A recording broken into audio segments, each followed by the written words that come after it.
few years ago, it would have been unimaginable. But tonight, the head of MI5, Stella Rimington, faced the cameras to offer her agent's support to the police in the fight against organised crime. ITN's Kevin Dunn was there. Police display some of the 2 million capsules of the drug temazepam seized in the latest blow against organised crime. The haul is the biggest so far of the drug, which addicts melt down and inject, and it was the culmination of months of police intelligence gathering and surveillance. That is precisely the kind of operation Stella Rimington believes MI5 can assist police with. The once invisible head of the security service went public, offering to help fight the increasing threat organised crime poses. Countering the threat successfully will require those same methods which have been developed to deal with the more familiar threats, such as terrorism. This means the same strategic approach, the same investigative techniques.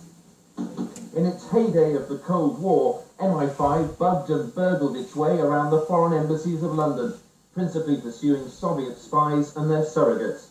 But with the Cold War over, there are new threats, like the smuggling of nuclear material and international drug trafficking, which MI5 is keen to target. But not all police officers are sure they want MI5's help.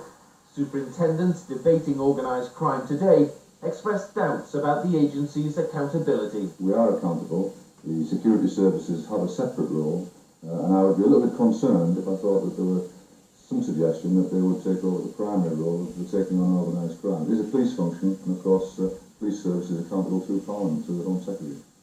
While some senior policemen will welcome the support of MI5, many fear the security service has a new secret agenda to construct a role for itself in keeping with the size and splendour of its Riverside headquarters. Kevin Dunn, News at 10, Westminster. The final whistle was blown tonight on discrimination against women referees. Georgina Christoforou, a communications officer from Croydon, was awarded an out-of-court settlement after she took the South East Counties League to an industrial tribunal.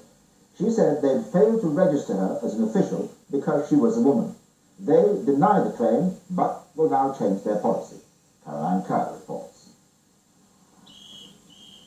Georgina Christoforou qualified as a referee 3 years ago, but when she applied to be a linesman for the South East Counties League, she was twice rejected. Miss Christoforou, seen here refereeing at a Wimbledon training session, took her complaint to an industrial tribunal. Today she emerged triumphant, having won an out-of-court settlement from the league.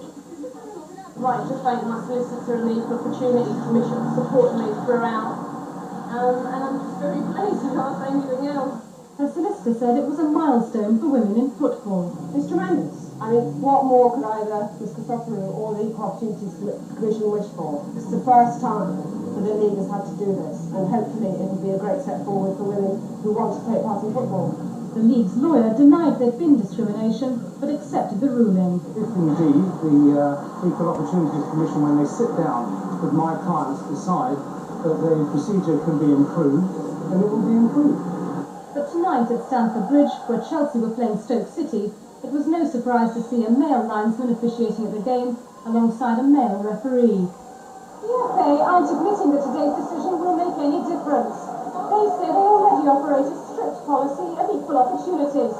But the fact remains there isn't a single woman referee in the Premier League, and that's likely to remain the case for several years to come. Caroline Kerr, News at 10, Stamford Bridge. The president of the Comoros Islands has been released unharmed after French troops put down an attempted coup against him. The troops were ordered into the former French colony by President Jacques Chirac. The coup leader, a French mercenary, is still refusing to surrender. Residents of Florida's Gold Coast are preparing themselves for the strongest hurricane to hit the region for several years. Hurricane Opal has already brought winds of up to 150 miles an hour, leaving one man dead. And Pope John Paul II has arrived in the United States for a 5-day visit. He was met at Newark Airport in New Jersey by President Bill Clinton and his wife, Hillary. Every parent faces the pressure to get their children vaccinated against life-threatening diseases. Last November, that pressure was intense. The government had warned that a measles epidemic was on its way. They said it would claim up to 50 lives. So 8 million children were given jabs against measles and rubella. But a year on, it's claimed more than 80 previously healthy children have fallen ill. The government insists the vaccine isn't to blame. The families disagree. Our health editor Lawrence McGinty takes up their story in tonight's special report. At a glance, Mark Raven looks like a happy, cheerful 13-year-old.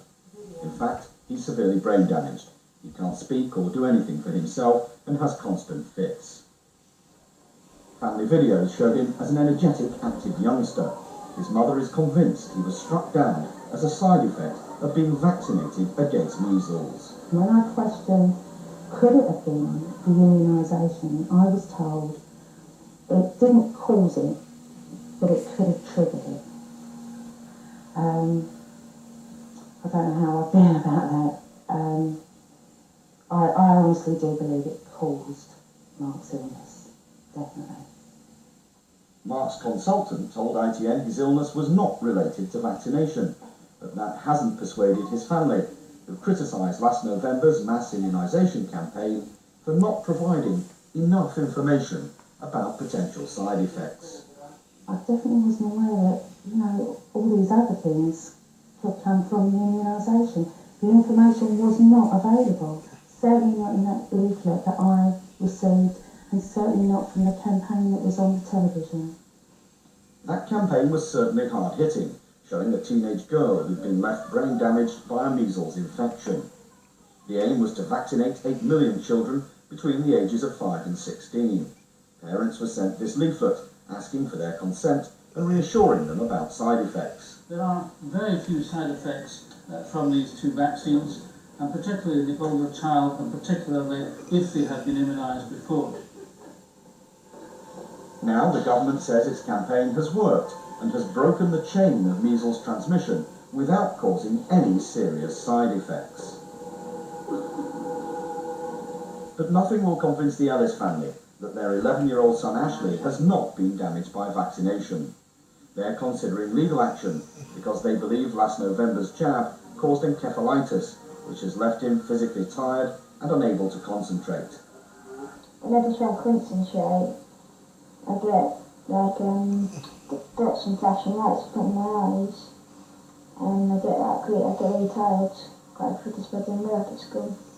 So I felt that I was pressured into it. I was made to feel irresponsible if I didn't, and now I'm suffering. Well, I'm not suffering, Ashley's suffering the consequences. Most doctors believe vaccination can cause side effects like arthritis or encephalitis, but these are very rare and far outweighed by the benefits of the campaign. There would now be 50 people who wouldn't be dead if that campaign hadn't taken place. That was all the statistical evidence that was presented to us, just how we were facing a very major epidemic. It's every parent's worst fear, trying to protect their child against a disease like measles with vaccination, but by doing so, possibly exposing them to the risk of brain damage. The government says that risk is minuscule. Its monitoring has shown no cases of long-lasting or debilitating side effects.